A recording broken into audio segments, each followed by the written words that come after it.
Whenever I told people that I was handwriting my novel, they all look quite surprised. You're kidding me. You're handwriting your novel? That's crazy. And welcome back. I believe this is video number 6 in my diary series, video diary series, The Nunavut I Knew, where these videos were taking a behind the scenes look at how my novel, my first book to be published, my memoir, was written. And a lot of the things that went into creating The Nunavut I Knew. Pages and pages and pages and pages. I was writing my novel by hand, and it took up so many pages that I had to buy another book. Now, the reason why I was handwriting this novel was quite simple. It was something that I was doing while I was at work.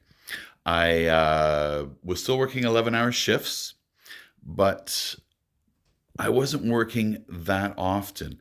I needed something that I could work on, that I could put down very quickly, go do my next ride, go pick up my passengers and take them where they wanted to go, and then something that I could pick back up easily enough. So I began writing this novel in those notebooks. I just found it really, really easy to do so.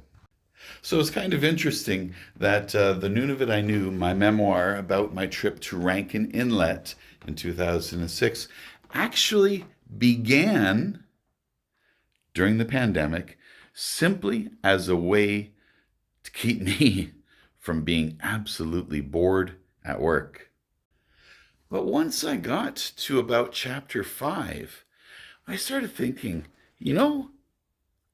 I think people might actually like to hear my story. So I started taking myself and this adventure a little bit more seriously at that time.